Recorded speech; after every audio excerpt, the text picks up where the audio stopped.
जालनामधनं घनसावंगी आणि परतूर आणि माझ्या परभणी जिल्ह्यातल्या चारी विधानसभा मतदारसंघातून आलेल्या सर्वांचं मी मनापासून स्वागत करतोय। परभणीच्या विकासाची आस असणाऱ्या आणि देशाला विकासाकडे घेऊन जाण्याची इच्छा असणाऱ्या आदरणीय पंतप्रधान नरेंद्र मोदी यांना आपल्याला तिसऱ्यांदा या देशाचं पंतप्रधानपदी बसवण्यासाठी आपण सज्ज असणाऱ्या सर्व मतदारांचा देखील मी स्वागत करतो। आजच एका महत्त्वाच्या कार्यक्रमाला रिझर्व्ह बँक ऑफ इंडियाला 90 वर्ष झाली आणि त्या कार्यक्रमाच्या निमित्तानं देशाचे पंतप्रधान आलेले होते। स्वतः अर्थमंत्री तिथं होत्या, मी होतो, देवेंद्रजी होते, मुख्यमंत्री होते आणि त्या कार्यक्रमामुळे आम्हाला थोडासा यायला उशीर लागला। फॉर्म भरला गेलेला आहे। आधीच्या अनेक वक्त्यांची भाषणं इथं झालेली आहे। उद्याची निवडणूक परभणीकरांनो, जालनाकरांनो ही देशाचं भवितव्य ठरवणारी निवडणूक आहे। ही गावकीची आणि भावकीची निवडणूक नाही। त्याच्यामुळे त्या निवडणुकीकडे त्या अँगलनी आपण सगळ्यांनी बघितलं पाहिजे। माग ज्याला आपण उमेदवार म्हणून निवडून दिलं त्यांनी 10 वर्षामध्ये काय दिवा लावला आणि उद्या 5 वर्षाच्या करता आता महादेव जानकर आपल्या सगळ्यांचं प्रतिनिधित्व करायला निघालेले आहेत। त्यांनी आपल्या सर्वांच्या साक्षीने काय सांगितलं? मित्रांनो, अतिशय सर्वसामान्य कुटुंबामध्ये जन्माला आलेला हा सुपुत्र, परंतु समाजाच्या करता, राज्याच्या करता आपण काही केलं पाहिजे अशा प्रकारची भावना मनामध्ये घेऊन मी अनेक वर्ष त्यांना ओळखतोय। मगाशी जातीच्या वक्त्यांनी सांगितलं तशा प्रकारे कुठेही शेतकऱ्याच्या एखाद्या खोली मिळाली, एखादं कोपट असलं तरी त्या कोपटामध्ये महादेव जानकर झोपू शकतात, तिथंच आंघोळ करू शकतात, सकाळी तिथंच भाकरी खाऊन आपल्या कामाला लागू शकतात। देवेंद्र फडणवीसांच्या मंत्रिमंडळामध्ये मंत्री होते तरी देखील बारामतीला कधी कुठल्या गावामध्ये आल्यानंतर मला लोक सांगायची, दादा कॅबिनेट मंत्री, परंतु तिथं आमच्यामध्ये झोपतात, आमच्यामध्ये भाकरी खातात, आमच्यामध्ये चर्चा करतात आणि लोकांची सुखदुःख समजून घेण्याचा प्रयत्न करतात। अशा प्रकारचा उमेदवार महायुतीनं तुम्हाला दिलेला। ठीक आहे, जागा राष्ट्रवादीची होती, आम्ही बहुजनांचं प्रतिनिधित्व करणारे लोक। युगपुरुष छत्रपती शिवाजी महाराजांनी 18 पगड जातीला बरोबर घेऊन हिंदवी स्वराज्याची स्थापना केली। हे आपल्याला कधी विसरता येणार नाही, नाकारता येणार नाही। आणि उद्याच्या काळामध्ये 543 ठिकाणी देशामध्ये निवडणुका आहेत, परंतु शिवशाहू फुले आंबेडकरांच्या महाराष्ट्रामध्ये 48 जागेच्या निवडणुका आहेत। यामध्ये देखील एकनाथराव शिंदे, देवेंद्रजी, मी आणि आमचे सगळे मित्रपक्ष, मग सदाभाऊ खोत असतील, आमचे रासपचे महादेवराव असतील, सचिन असतील, रामदास आठवले असतील, अनेकांची नावं घेता येतील। आम्ही सगळ्यांनी ठरवलं की उमेदवार देत असताना वेगवेगळ्या घटकाला प्रतिनिधित्व द्यायचं, वेगवेगळ्या समाजाला प्रतिनिधित्व द्यायचं। शेवटी हे राज्य बहुजनांचं आहे। इथं शिकवण शिवाजी महाराजांची आहे आणि त्याच उद्देशाने ठीक आहे अनेक जण इच्छुक होते, ज्याचा उल्लेख राजेशने आपल्या भाषणामध्ये विटेकरनी केला। राहुल लोणीकर इच्छुक होते, बोर्डीकांच्या घरामध्ये काही जण इच्छुक होते। प्रत्येकाला इच्छा असणं हे काही चुकीचं नाहीये, तो त्यांचा अधिकार आहे, तो त्यांचा हक्क आहे।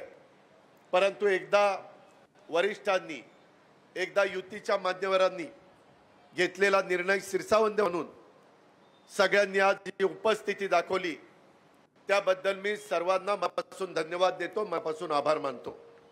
मित्रांनो, ही निवडणूक 26/4 मतदान, फक्त 25 दिवस तुमच्या हातामध्ये राहिलेले। फार ईर्ष्येने तुम्हाला सगळ्यांना काम करावं लागेल। प्रत्येक मतदाराच्या पर्यंत पोहोचण्याचं काम खासदार उमेदवार करू शकत नाही, कारण 91 साली मी पण बारामतीला खासदारकी लढलेली आहे।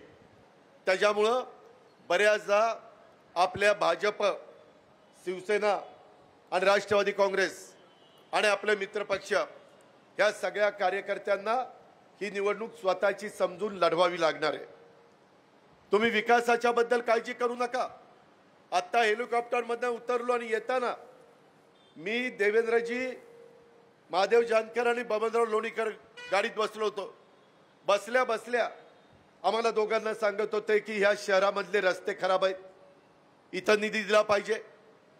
नितीन गडकरी साहेबांनी, मोदी साहेबांनी बाहेरचे रस्ते, नॅशनल हायवे चांगले केलेले आहेत, परंतु समृद्धी महामार्ग हा नागपूर पासून मुंबई पर्यंत गेलाय, आता जालन्यापासून नांदेड पर्यंत जातोय. आमचं परभणी राहतंय, तिथंही काही मार्ग काढा. काळजी करू नका.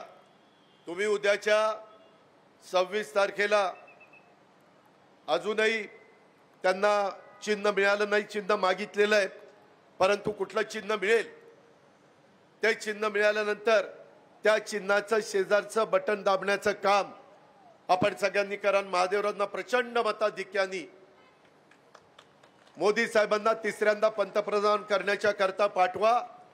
तुमचे हे रस्ते आहेत, तुमचे बाकीचे जे काही प्रश्न आहेत ते सोडवण्याच्या करता तुमचं मेडिकल कॉलेज आहे, ते पण मेडिकल कॉलेज आपल्या महायुतीच्या सरकारने मंजूर केलेलं आहे. अशा अनेक गोष्टी आपण करण्याच्या करता कटिबद्ध आहोत. त्याबद्दल आपण काही काळजी करू नका. त्याच्यामध्ये एकनाथराव शिंदे, देवेंद्रजी, आम्ही कुणी कमी पडणार नाही अशा प्रकारचा विश्वास आणि अशा प्रकारची खात्री मी आपल्या सर्व सहकारी मित्रांना देतो. मराठवाडा ही संतांची भूमी म्हणून ओळखली जाते. मराठवाड्याला स्वातंत्र्य मिळून 75 वर्ष झाली. रजाकारांशी इथल्या एका पिढीनं केलेला संघर्ष आणि त्या संघर्षामुळे मुक्त झालेला माझा मराठवाडा, या मराठवाडा संग्रामात ज्या ज्ञात अज्ञात लोकांनी बलिदान दिलं त्यांना देखील मी आजच्या सभेच्या निमित्तानं विनम्र अशा प्रकारचं अभिवादन करतो.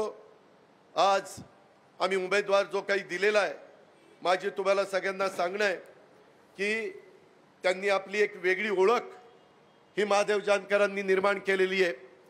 राज्यात आणि देशात देखील त्यांची ओळख आहे.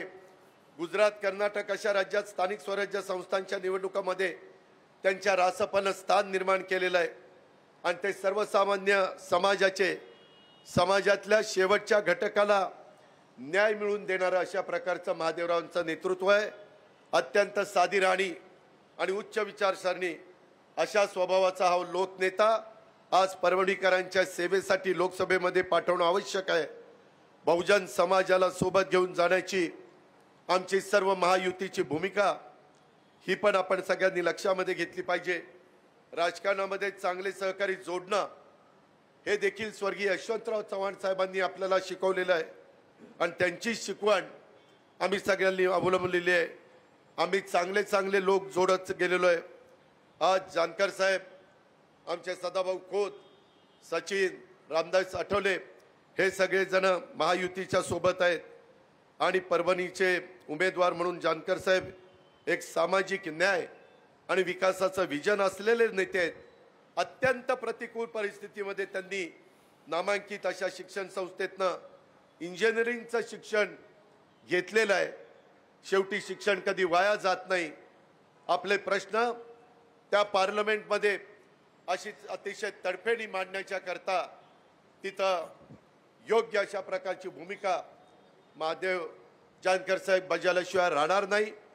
माझी दुसरी एक तुम्हाला विनंती आहे, आज विरोधी पक्षांना कुठला मुद्दा राहिलेला नाहीये. सध्या लोकांची दिशाभूल करण्याचं काम चाललेलं आहे. गेले 10 वर्ष प्रचंड काम नरेंद्र मोदींच्या नेतृत्वाखाली देशात होत आहे. बंदरं म्हणू नका, पोर्ट, विमानतळ म्हणू नका, नॅशनल हायवे म्हणू नका, ज्या ज्या गोष्टी, वंदे भारत ट्रेन असेल, रेल्वे असेल, प्रचंड मोठं काम या देशामध्ये कधी मागं घडले नव्हतं. एवढं काम मोदी साहेबांच्या नेतृत्वाखाली देशामध्ये घडतंय आणि उद्याची 10 वर्षाच्या करता त्यांचा एक प्लॅन आहे, त्यांचं विजन आहे. त्यांनी आज देखील त्या सभेमध्ये आम्हाला सकाळी सांगितलं, मित्रांनो तुमचं पवित्र मत अतिशय महत्त्वाचं आहे. लोकांची दिशाभूल करण्याच्या करता असं सांगितलं जातं की 400 पार केल्यानंतर संविधान बदलतील. मी आपल्याला जाहीरपणे सांगतो, जोपर्यंत सूर्य आणि चंद्र आहेत तोपर्यंत घटनेचे शिल्पकार डॉक्टर बाबासाहेब आंबेडकरांनी दिलेले संविधान कोणी मायेचा लाल बदलू शकत नाही. निव्वळ दिशाभूल चाललेली आहे. प्रत्येक